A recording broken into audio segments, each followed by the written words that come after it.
From my personal experience and from what I've also heard from other people, it really is more to do with the community and the connections that you make if you're able to be friendly or to have friends. That's like the majority of it. And then the rest is like skills and genitalia. But like the very beginning and the most weighty part is who you are as a person. Welcome to Normalizing Non-Monogamy, the podcast where we interview incredible people from all over the world to hear their personal journeys of self-discovery through the lenses of love, sex, and relationships. Our mission is to show people that they're not alone and to inspire them to embrace their true selves so that together we can open minds and live authentically without shame. We believe everyone's story is powerful and beautiful, yet it's important to remember that everyone does life a little bit differently and that the views and opinions expressed by our guests do not necessarily reflect our own. Additionally, we aren't doctors. Please consult a medical professional for anything regarding your health that you might learn about on the show. Enjoy! Hi, and welcome to Ask Us Anything. I'm Meshai. And I'm Fin. Episode 9. We're on episode 9. We're coming up on double digits. Wow, we've done 9? Yeah. That's good. That's really good. Okay. Feeling a little fancy. We're getting older. What? We're getting old. Well, you are. You are. I'm not. My clock is going backwards. Okay. All right. Perfect. I actually have a birthday next week. But when's your birthday? July 4th.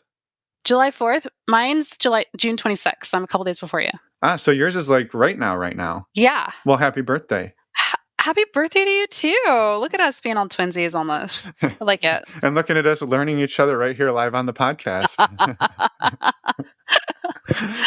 Amazing. Well, we've got some exciting questions today, but before we do, a couple of quick things. First of all, maybe just for anybody who's brand new and hasn't heard about who either of us are, maybe in 10 seconds, what makes you qualified to give advice about this stuff, or at least opinions. Advice is a strong word. Well thought out thoughts. That's right. Okay.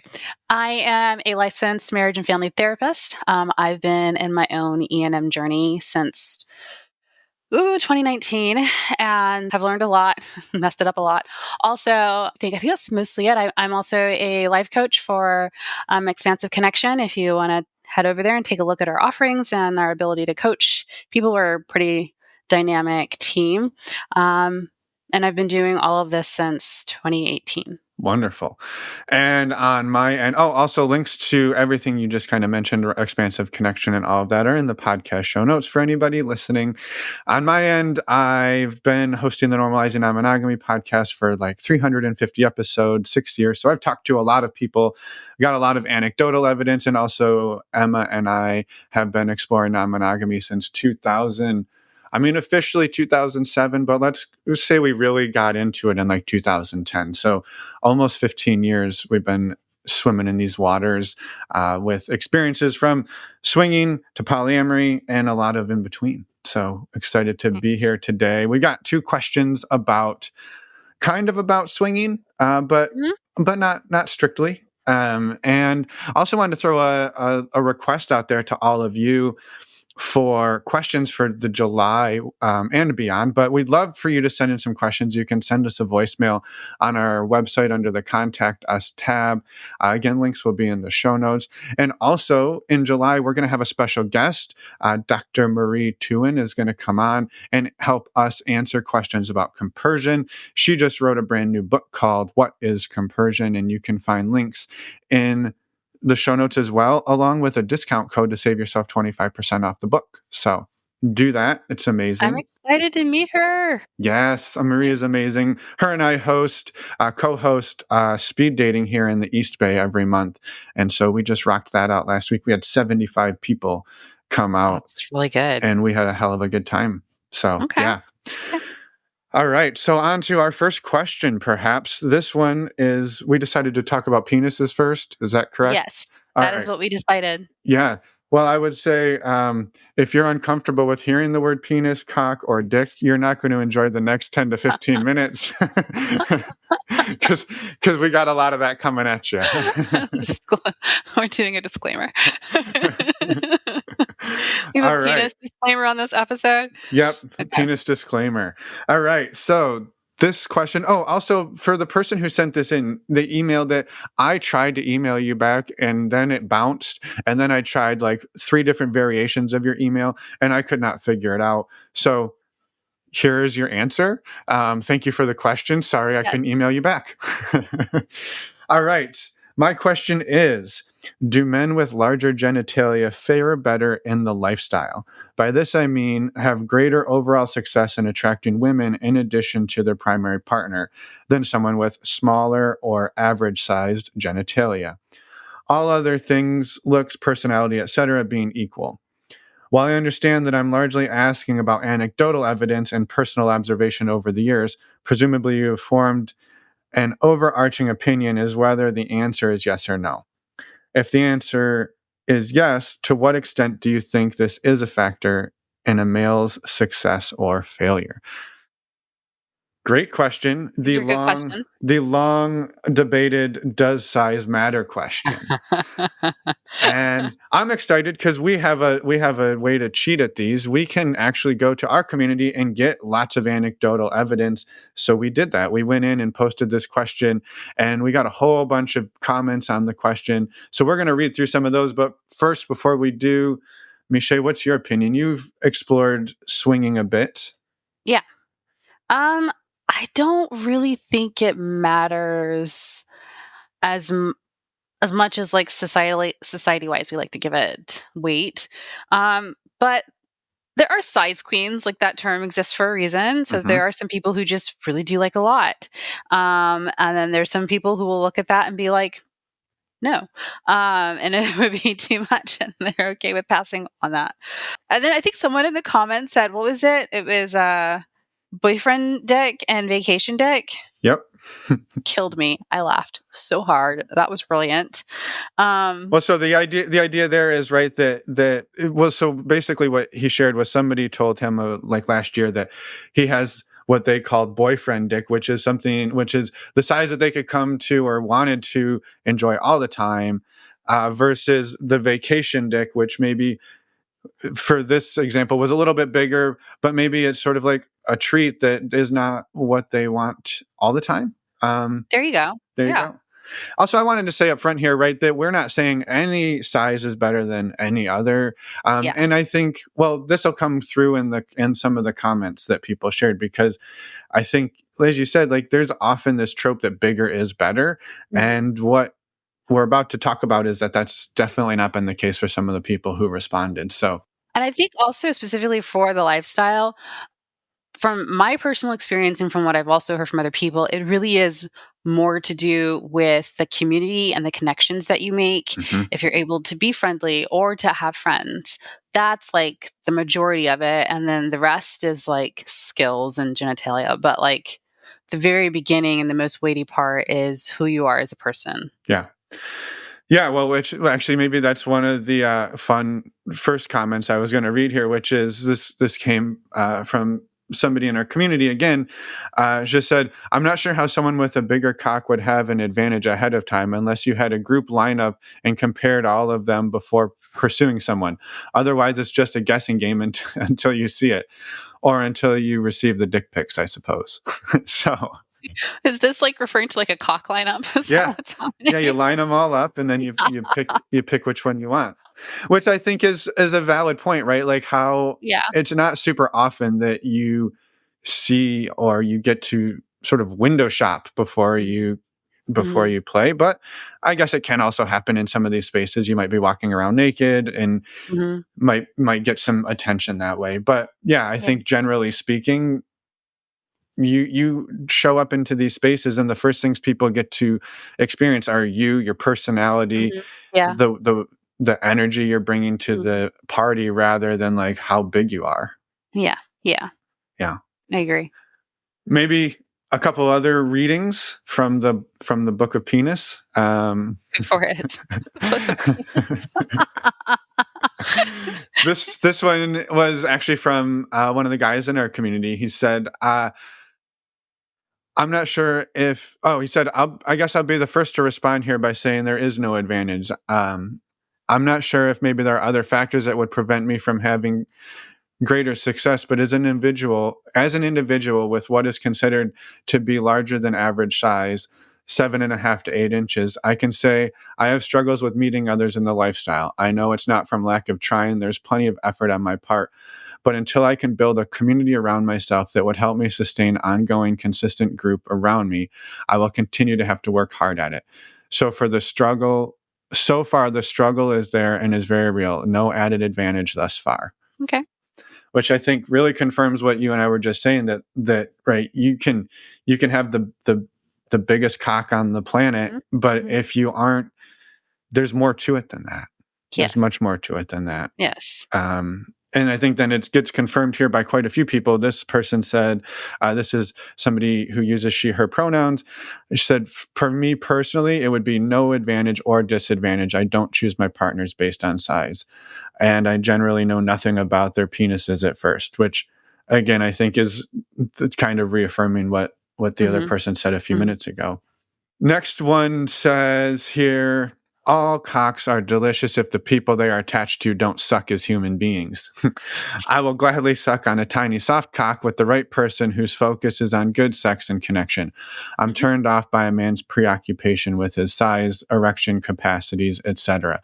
Center on pleasure for you and your partner and see what comes up, or just go down again. Also, dildos, hello.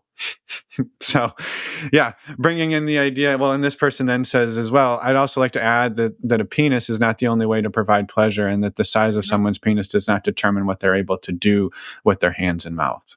Yeah. Yeah. So all of these reaffirming it. I'm going to read a few more because I think they're amazing, and I'm also super grateful to everyone in our community who shared these. I have thoughts on this. So this person's been in the swinging lifestyle for quite a while. She says she has lots of experience and feels she can answer this with some perspective. So do I think that men with larger penises have more success in the lifestyle? No. There's a lot of bravado and a lot of talk about cock size, but I find that chemistry will override any preference people purport to have. The men who talk loudly about their size are an automatic next for me. I personally don't care at all. So yeah, this is a lot of people, I think, even just get turned off by like the focus on it, right? That like there's so much more. This person says the only true sexual advantage that anyone has in this lifestyle is by actually understanding that every person is different and that we all have different things that we're into. There was another good one here that I wanted to, this one's a little bit long, but I think it's important. So this person is he, him pronouns. It says, if we take the premise of question where all things being equal, I still believe the answer is no. It doesn't help in any way to have a bigger, all right. I'm going to use the term a bigger meat popsicle because popsicle. So you said, let's say the environment involves an orgy, where this, potentially this could happen where there's twins and one of them is bigger than the other. I'd expect slightly higher chance of interest due to the curiosity of experiencing a bigger dick, simply because of statistics and porn conditioning. People might think because he is bigger that perhaps they want to check it out, or that engaging is going to be more pleasurable.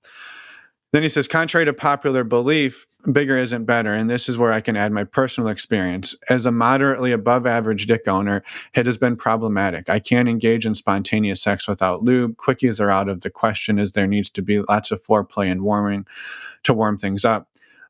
Initial insertion requires me to heavily focus so that I don't lose my erection, given I have to penetrate people glacially slow. If I don't prep people, they can get tears and stretch cuts. I've been with people who've not been able to take me past a certain point because of cervical pain. I've also not wanted to go past a certain point because of hitting or getting stabbed by IUDs, or being painfully bent down a throat. Most blowjobs finish quickly because of exhausted jaws, and I've often have to stop them because of teeth scraping. Certain acts like anal are simply a no-go because of fear and pain, and I've even experienced someone run off once when they saw me naked, which led to massive sexual trauma for me. I'm also not shy to share that I've been on the other end of this equation. I've felt bad about giving a toothy blowjob. I've felt the jaw exhaustion, and I've declined being penetrated by those with huge dongs. So that is the So It's a both nice sides of the perspective. equation. Yeah. Yeah. So, I mean, again, this is, I think what people often think of is, again, just bigger is patently better. There's no drawbacks. And what we see here is there's a lot that comes with that. You have there's pros and cons to everything. And then to Yeah. me, what I've experienced is it's really about who you are and knowing how to use what you have, whether it's bigger, smaller, right in the middle, whatever it is. If you don't know how to work with what you have, it's not going to work for anybody. There you go. Because confidence is sexy. Yeah. So being confident in yourself, knowing what you have, what you like to do, Yep. being enthusiastic about who you're playing with. I think all of those things are Totally. Yeah. huge. I will share my last one, and then we can maybe move on because I feel like we've made the point. But this one says, being true to yourself and portraying that true confidence is by far the real key to success. As proof, I have a good friend who is short, has a belly, and a less than average sized penis, but has been the object of desire and play partner by literally hundreds of women. So bring yourself and be amazing. And what you're carrying in your pants is largely irrelevant or smallly irrelevant, whichever way it goes. Or medium sized. Or averagely irrelevant. Yeah. Everyone's welcome. Yeah. And I think, right, we know this conversation comes up often, and people will often say, well, size doesn't matter, it's about who you are. And then at the same time, I think you will, like you said earlier, find people who are size queens or who do have a specific preference for something. Yeah. And that is very real. But I think just keeping in mind that that's not the whole landscape that you're looking at, that maybe is that person, or there are some people who have that, or maybe they're just interested in trying something out for the night and that wasn't it. So I think just remembering that the bigger picture here is there's a lot more to it than your dick. That is true. Yeah.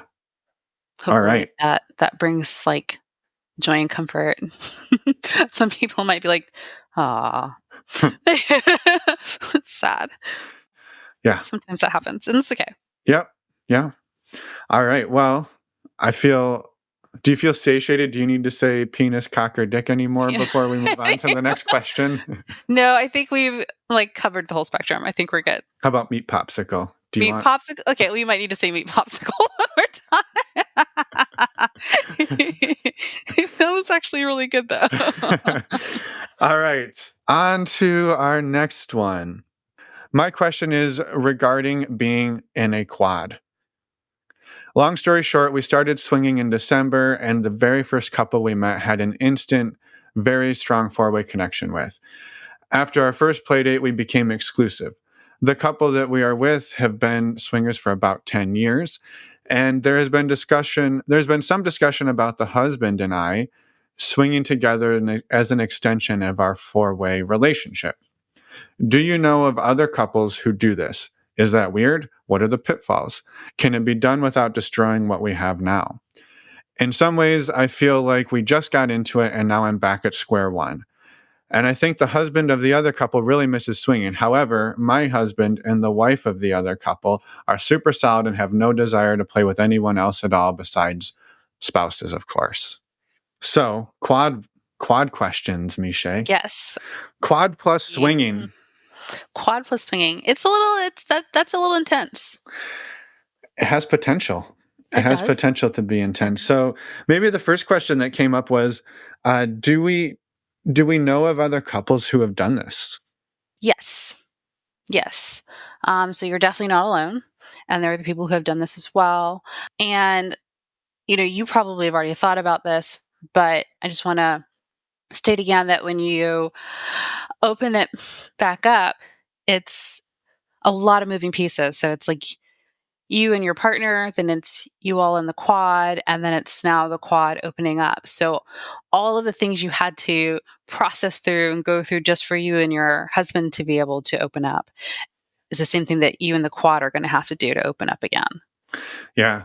It's a really interesting dynamic, right? To go from we just decided to open our marriage to then sort of closing back into a closed relationship structure and then reopening that structure again. So there's a lot of moving pieces here. And I will add too, yes, we've met other people who've done stuff like this. And that's really one of the beauties of non-monogamy is that you get to sort of rewrite all your own rules and agreements, and you can really do or try anything you want. That doesn't mean it's going to be easy at all. So there's definitely, instead of one extra personality you got to think about, now you got to think about 3 at all times. Yeah, without a doubt. Plus the people that you might be swinging with and how so the math gets very exponentially large. Polymath. Yeah. The next question officially was, is it weird? What do you think? I mean, no. By the time if you were already here and asking these questions, I think we've crossed the definition of what would be conventionally weird a long time ago. And I think you're totally fine. You're with your people. One thing I did want to mention about, I don't know if where it best fits in around this, but one thing that you might come up against, and this is something Emma and I came up against in our early days of swinging when we weren't married. We weren't in a quad at that point. We didn't have other partners, but we weren't married. And we actually got quite a bit of like pushback or people being really leery and skeptical of us because we weren't married. So I think, again, at this point, sort of, I think the bigger picture, we know that being married doesn't equate to security or stability. But what we came up against in the swinging world, and maybe this has changed, but that people really kind of do link those two. So they would see other couples who were not married as more of a threat or a risk. And I would say you might also get a little bit of that pushback when you start to talk about the fact that you've sort of come into a polyamorous dynamic or a closed quad dynamic, where that tends to freak people out in the swinging world. They often will say the line we often hear is, we don't do feelings. We're just here for the fun, or we're just here for the sex. And if you are then showing to people that like you can go deeper than that, or you want to go deeper than that, or you're open to it, that can really be trigger some fear in people. So just maybe something to think about as you tread into these waters. I also had a couple of questions. So mine were like, what is the group's feelings about changing the dynamic of the group right now from a closed to an open one? And what are your feelings about the quad being in a different stage of the relationship? Like those kind of fundamental shifts. And then how do you guys come back together? What do you all want to know? What do you not want to know? So I also said, yes, I've heard of other people swinging outside of their quad, and that it's extra work, but it can be done. I've also heard of it causing a little bit of a rift, or you get these unexpected feelings of like, I opened up and was super happy and had a lot of compersion for, my partner being with the other partner. But now opening up, you have all of these like different emotions that didn't come up the first time around. So that might hit you. And so just wanted to say that that's there. Yeah, that one I think is really an interesting one, because this is something, have heard this from other people, that they were totally cool with their long-term like spouse or partner that they had maybe a longer established stability with, swinging or hooking up with other people. But the thought of their new partner, that was like, whoa, no. Like it was too much to think about. And so that just a thing to think about, or to keep in mind that might come up, is you might have, you yourself might have different feelings about the different partners doing things, and your other partners might have varying feelings about you doing these things. So just, there's, again, as we kind of keep saying, there's a lot of moving pieces in a dynamic like this. Yeah. I like that. I also was curious about the different bonds that would happen because of opening back up. So the people who are not swinging might grow really close, and the people who are swinging will have a completely different experience than the people who are not swinging. And are you all open and okay with such a difference of experiential engagement between the couples? And then how do you bring those different experiences back together without feeling disconnected from each other. I think that's really important to talk about and have maybe some type of ritual around coming back together, as well as what happens right before you all separate to go off, just so that the cohesion stays as important as the play, if that makes sense. So, Yeah, for sure. And I think within that, right, the maybe one of the pieces that she kind of touched on in there was like, well, I feel like we just got into this and now we're back mhm, at square one. And I kind of mhm, that's kind of what I hear in what you're saying is that,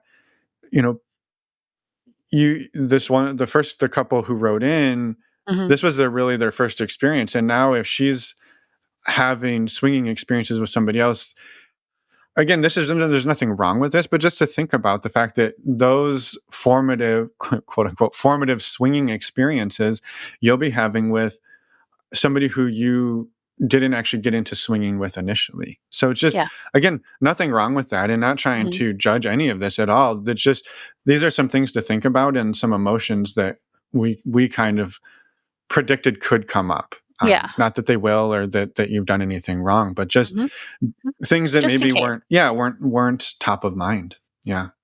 Yeah.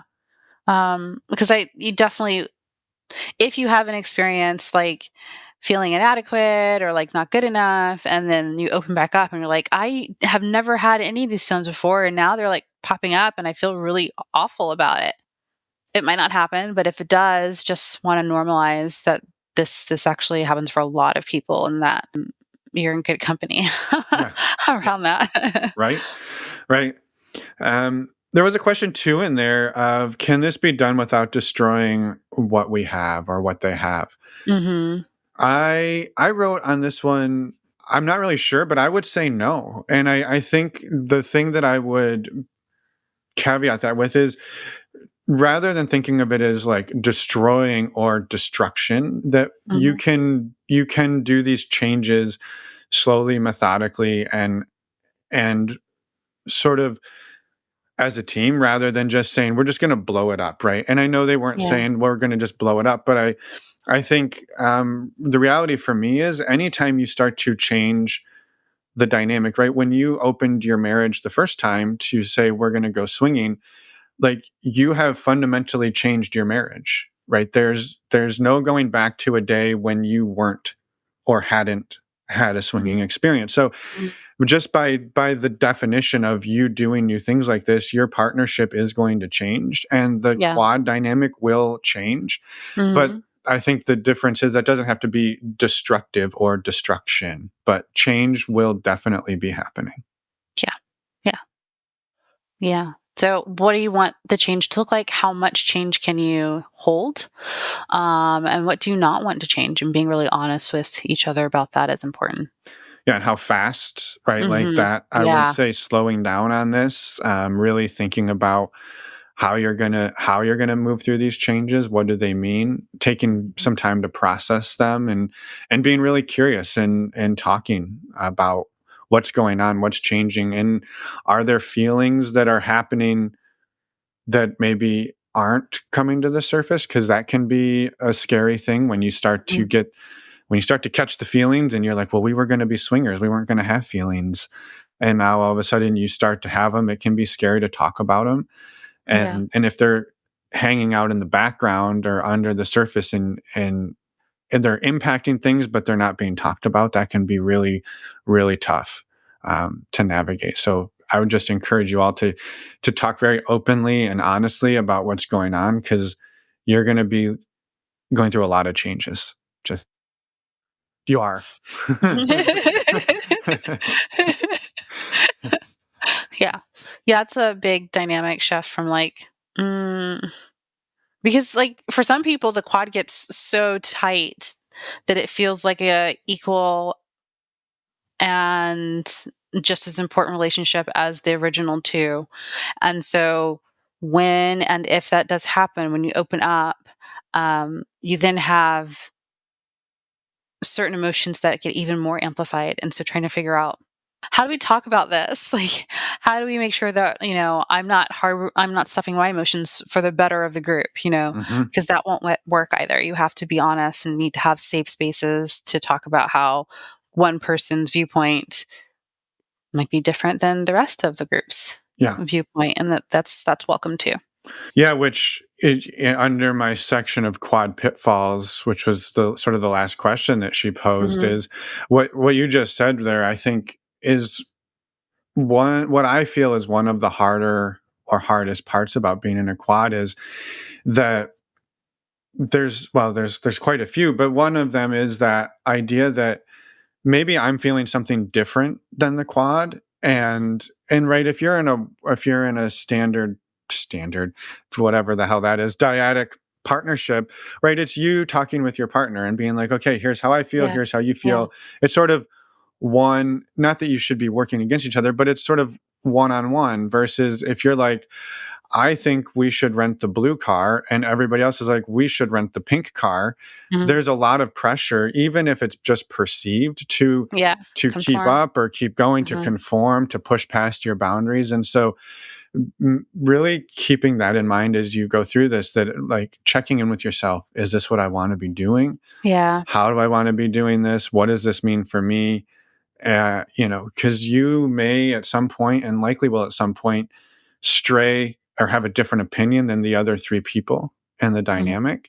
And that can be a really hard place to be, where you feel like, well, if I speak up against this, I could be alone. Yeah. And so sometimes I think like this can be really an intense relationship structure because there's just extra moving pieces that you have to continually keep checking in on. Like, is everybody excited? Are you guys happy with where things are going? And, some people might have not enough stamina to go where everybody else wants to go, and that's okay. But you have to have those safe spaces and those rituals to connect and to talk about the hard things, or it can get kind of crumbly if you're not able to do that and have those hard conversations. Yeah. I agree with that. And I had a couple notes similar to what you just said about like people moving at different speeds and having different needs, different capacities. Right. If, maybe one of you works like 70 hours a week and you're exhausted all the time and the other ones aren't working as much. And you're like, well, can we slow down? Like, well, we don't need to slow down. We don't want to slow down. We're having a great time. Right. And there's kind of imbalances can show up, and it is just it's an intricate dynamic.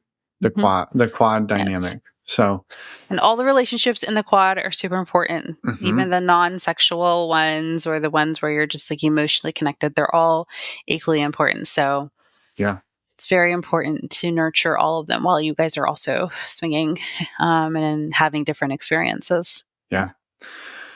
So I know that maybe seemed a little doom and gloom around it, but I think it can also be super fun. Like you could have extra people to come in, and I will say too, there's no reason that at some point the other two might decide they're like, oh, this looks like fun, I would love to get in on that, right? Like, I think that's the beauty of so much of this, right back to the beginning, is you can really do anything you want, and it's probably going to just be a lot of flux and change for quite a while. And maybe forever, right? That it's never really going to find homeostasis that just, oh, we did it and we're just going to cruise at 30,000 feet forever. It's probably going to be up and down, tweaks and changes, and lots going on. But it's exciting.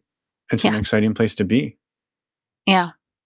And you're the cool thing about this, even if it was like just, three people, is that you have to be intentional about what it is you want out of a relationship, what makes you happy, what makes the other person happy. Like those conversations are always happening. And so you're just learning about your person. And we know that novelty helps to keep that spark alive. And so you're just creating spark and working on communication skills and getting to know someone. So being able to do that and then also be able to have fun and experience with other people, it's also pretty cool. It is. And it's fun to do for yourself. It's fun to watch for your partners. And it can be really amazing. And I think that's one of the other beauties of this is as you go through these experiences, you start to find new things that you like and realize, well, maybe I didn't actually like this and I really like that, or I tried this. I thought I would be into it and I wasn't. So like it's a whole world of like opportunities to explore. And now you got a whole lot of different bodies to do it with. Very true. Very true. So, all right. Well, do you feel like we've saved the world today, Meshai? Yep. From from penises to quads and everything in between. We're just over here green crossing it. Yeah, we're doing a good job. Do you have any other thoughts on either one, or thoughts just in general on this?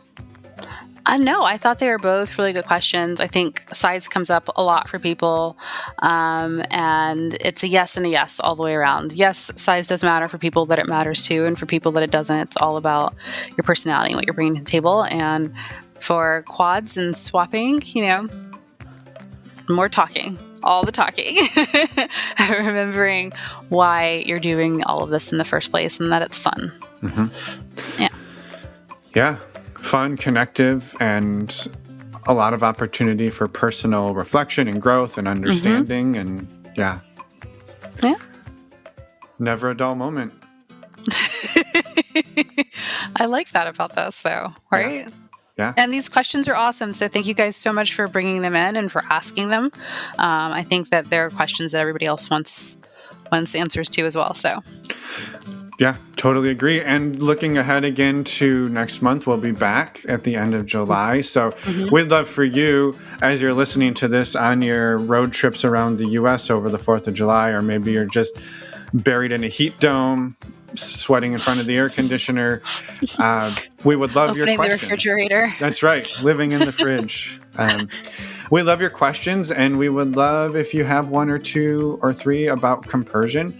We probably should have defined what compersion was back at the beginning, but I can say that real quick right here, which compersion is, generally speaking, you feeling happiness or joy for somebody else's happiness or joy. And so within the confines of non-monogamy, that often gets zeroed in on my sort of feelings of joy if Emma's out with somebody else on a date or has a great experience, and I'm, rather than feeling maybe jealous or envy, I experience happiness and joy. And here's a great example. If you go back and listen to episode 345 from last week with Taylor and Curran, you will hear what I think might be the pinnacle of compersion, but by no means a goal, because I think we all can put this up on a pedestal, but the reality is some of us feel it, some of us don't, some of us really struggle, and you don't have to meet any standard around compersion. So I just wanted to say that there's no better way to be around compersion than just being yourself. I like that. It's a good answer. Okay. All right.